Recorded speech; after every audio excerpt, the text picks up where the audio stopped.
Hey, what's up guys, TheCampingRusher here. Fortnite's got a massive issue. We're going to start with it right away. It's attached to a massive leak that just dropped as well. And then we're talking about Fortnite OG, a potential teaser for when we're getting either part 2, chapter 2. There is a new version of OG coming this year, 2024. We just don't know when, but this might be an indication of when it's going to happen. And then much more. Stick with me. So let's start with the leak, okay? The big piece of news today, and it's this: Epic Games is working on new weapon mods, including an entire mod category called AMP's amps. Let's start with the amps. A couple of the mods that are in this new category: automatic fire, crit damage multiplier, flaming bullets. A surface that is hit by the bullet is set on fire. That's what that means. Restores stamina. Shots on enemies restore your stamina. Okay, that's an interesting one. Would be really good on a shotgun, I would think.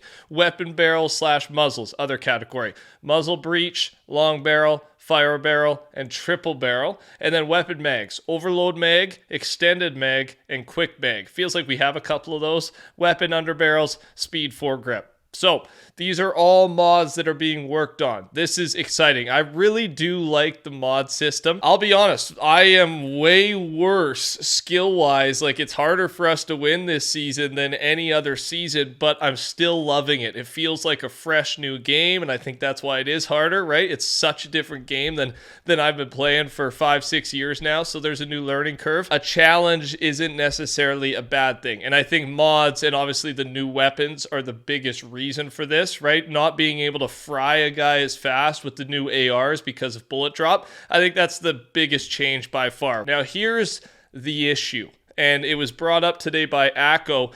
It brought up yesterday, actually, and it's this: weapon mods have one big drawback. There is practically no reason or no way for unvaults to happen anymore. And I didn't really think about this. Now that they've introduced mods, a lot of the mods just aren't going to work on some of these old weapons. And this has to do mostly with more of the standard weapons. Like, you still bring back the fun weapons, right? Like an RPG, the rail gun. Those things are so out there, they can just come and not be used with the mod system. They just come on their own, right? But bringing back the Twin Mag AR or bringing back the MK, things like that, they can come back. It's just they're going to have to be altered, like come back without the mod, right? Without the red dot. Maybe they adjust some of the damages. They'll probably have to, because the mods boost out those base stats so much once it's fully modded out. But like the hand cannon, the Desert Eagle, how do you bring that back if mods are usable without making it too overpowered? I just think the main point is here that yes, we can see some of these weapons come back, but if they do come back, they have to be altered versions of their old self. We may never see the original versions of weapons we really like, right? Like the TAC shotgun.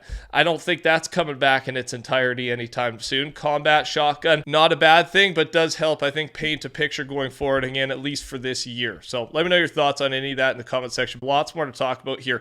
Upcoming rocket racing / Rocket League cars, or just cars in general. Ferrari 458 and the Citroën C3R5 / Rally 2. These are, we know about them because they have engine audio and audio settings in the files. So coming at some point, ready to go, just not sure when. So all the leaked cars we have for rocket racing so far, these are things that will come to the item shop, of course.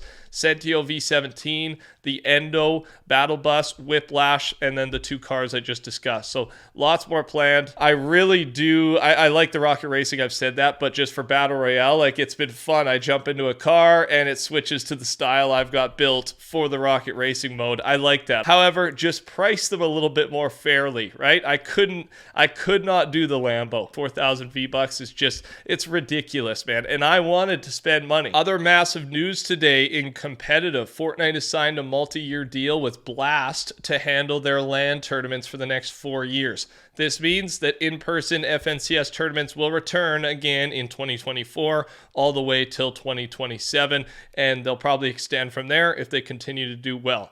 A look back at 2023 of Fortnite. I thought this was just a nice little image to remind us of all the different seasons. The amount of seasons I've played, what is it, like 27, 28 now? it sometimes becomes a jumbled mess in my mind, and it's nice to just see what we actually did this year and kind of look back. And there were some really good moments, so much content. I really did enjoy this year of Fortnite. I've enjoyed every year, but this particularly it feels like one where just things took off content wise. There has just been so much new stuff, and especially the recent 3 months has been kind of insane. Little update in game: Holiday Boxy and Festive Leela are still enabled in the game, and you can still purchase some currently vaulted Winterfest items from them, snowball launchers in particular. So yeah, if you missed it, it's not gone yet. It's probably a mistake that they're still there. Go take advantage of this if you would like.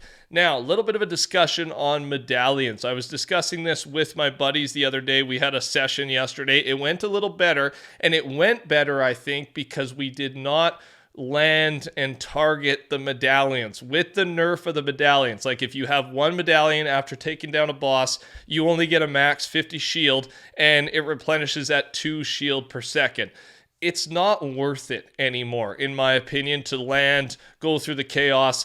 If you want to get the modded bench or the vaults or the loot, or you just like the POI, okay, but I'm saying it's not worth it to go there just for the medallion.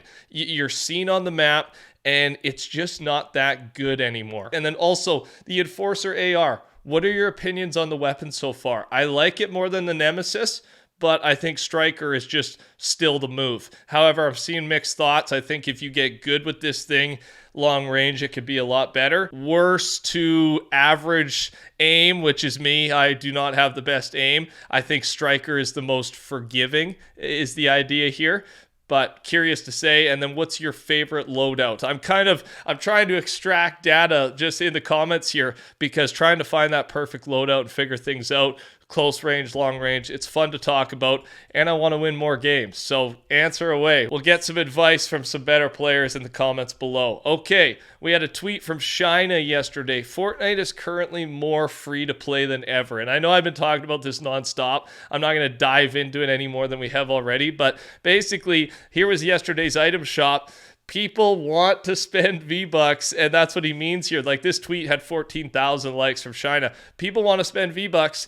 There's just nothing new to spend them on. And again, this is going to change. We've talked about every reason in the world why it might not change, but when they're back from break, Epic's back from break here in a few days, it's going to change. They know that we're probably not spending as much as they would like, and all they got to do is release new cool things, right? They just got to keep flooding the shop with new content, or at least content that hasn't been seen in a while, and they've been lacking on that a little bit. So it continues. I was just letting you know the drama, the item shop drama continues. Finally, the talk of OG that I mentioned at the start of the video.